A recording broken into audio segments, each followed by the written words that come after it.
رات کے اندھیرا ہونے پر فواد، خیام، وشا اور حوریہ غار سے نکلے اور انتہائی مشکل سے سڑک تک پہنچ گئے اور ریسٹ ہاؤس کی طرف چل پڑے۔ بہت مہارت اور ہوشیاری سے وہ ریسٹ ہاؤس کے قریب پہنچنے میں کامیاب ہو گئے۔ رات کے اندھیرے میں پہاڑوں میں چھپا ہوا ریسٹ ہاؤس بالکل بھی دکھائی نہیں دے رہا تھا۔ انہیں ریسٹ ہاؤس ڈھونڈنے میں کافی دیر لگی۔ فواد اور خیام اپنی اپنی ٹارچ سے ریسٹ ہاؤس کے اندر داخل ہونے کا راستہ ڈھونڈنے لگے۔ وشا اور حوریہ بہت تھک گئی تھیں۔ وہ دونوں ایک بڑے سے پتھر پر بیٹھ گئیں۔ خیام نے فواد کو آواز دی، "ادھر آؤ فواد، دروازہ مل گیا ہے۔" فواد خیام کے پاس گیا۔ اس نے دروازے کو چھوا۔ اس پر تو قفل لگا ہوا تھا۔ ان دونوں نے دروازے کا قفل توڑا۔ حوریہ اور وشا بھی سامان اٹھائے ان دونوں کی طرف بڑھ گئیں۔ جوں ہی خیام نے دروازہ کھولا، ڈھول سے اس کھانسی آنے لگی۔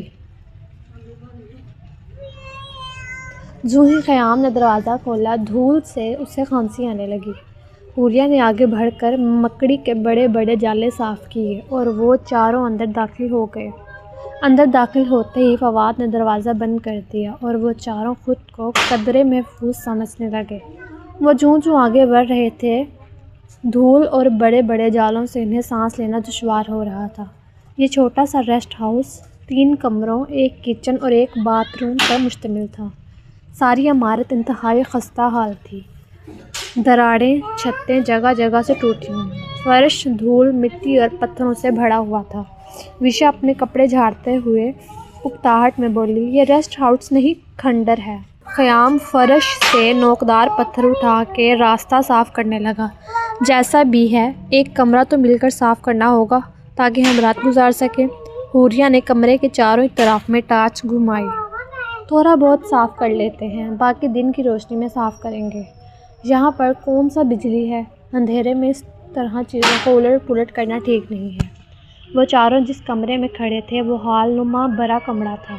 کمرے کے فرنیچر کو کپڑوں سے ڈھانپا ہوا تھا۔ سفید کپڑوں کی حالت دیکھ کر اندازہ ہو رہا تھا کہ دیمک نے اس فرنیچر کا کیا حال کیا ہوگا۔ دیوار پر انتہائی پرانی طرز کی وال کلاک لگی ہوئی تھی۔ دیوار کے ساتھ آتش دان تھا جس پر سفید جالی کے پردوں کی طرح جالے لٹک رہے تھے۔ وہ چاروں سردی سے تھر تھر کانپ رہے تھے۔ حوریہ اپنے کندھے سکیڑے آتش دان کے قریب آئی۔ "کاش یہاں آگ جل جائے، ہم سارے ادھر ہی رات گزار لیں گے۔"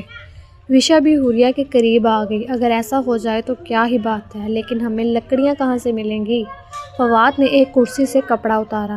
"گلا سڑا فرنیچر کس کام آئے گا؟" یہ کہہ کر فواد نے کرسی جس کو دیمک نے جگہ جگہ سے کھوکھلا کر دیا تھا 2-3 ضربیں لگائیں۔ کرسی 2-3 حصوں میں ٹوٹ گئی۔ آتش دان صاف کرنے کے بعد خیام اور وشا وہاں لکڑیاں رکھ کر آگ جلانے لگے اور فواد اور حوریہ کمرے کی تھوڑی بہت صفائی کرنے لگے۔ خیام نے لکڑیاں ترتیب سے رکھ کے اپنے لائٹر سے ان میں آگ لگا دی۔ آگ جل گئی تو وہ چاروں آتش دان کے قریب بیٹھ گئے۔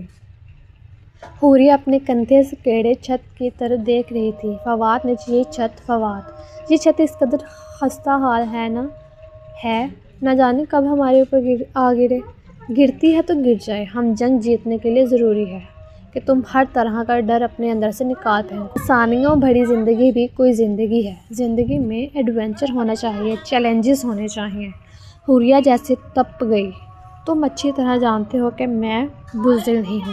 لڑکی ہونے کے باوجود سینے میں پتھر جیسا دل رکھتی ہوں، مگر کسی غیر محفوظ جگہ کو محفوظ کہنا حماقت ہے اور میں احمق نہیں ہوں۔ میں تو یوں ہی کہہ رہا تھا، تمہارا اس مشن میں ہونا ہی تمہاری بہادری کی دلیل ہے۔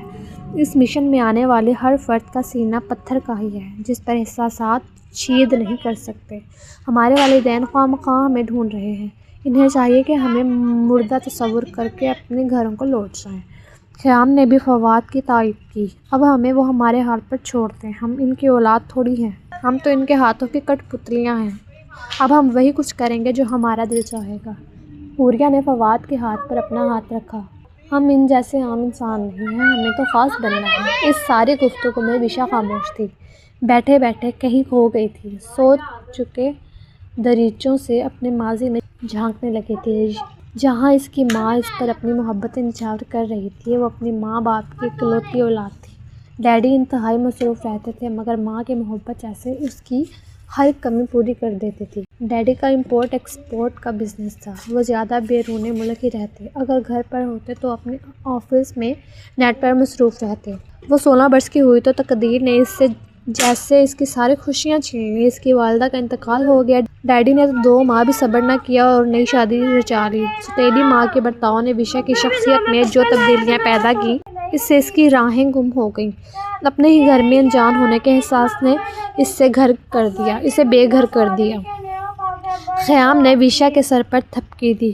تم کہاں کھو گئی ہو؟ وشا کے لبوں پر پھیکی سی مسکراہٹ بکھر گئی۔ کچھ نہیں، میں یہ سوچ رہی تھی کہ جب ہم والدین کے گھر میں اپنے مجسم وجود میں اپنا آپ کو کھو دیتے ہیں تو وہ ہمیں ڈھونڈنے کی کوشش نہیں کرتے، مگر جب ہمارا وجود ان کی آنکھوں سے اوجھل ہوتا ہے تو ہمیں تلاش کرتے ہیں۔ خیام نے اپنی جیکٹ اتار کر وشا کے کندھوں پر ڈال دی۔ اب وہ ہمیں جتنا بھی ڈھونڈ لیں ہم تک نہیں پہنچیں گے۔ بات کرتے کرتے کب ان کی آنکھ لگ گئی انہیں پتہ ہی نہیں چلا۔ چھت کی دراروں میں سے اور بند کھڑکیوں کے چڑھے ہوئے دروازوں سے سورج کی روشنی چھن چھن کر ان کے چہروں پر پڑی تو وہ نیند سے بیدار ہوئے۔ فواد، حوریہ اور خیام دھیرے دھیرے آنکھیں کھول رہے تھے، مگر وشا کو پانی کی طلب ہو رہی تھی۔ وہ آنکھیں ملتی ہوئی اٹھ بیٹھی۔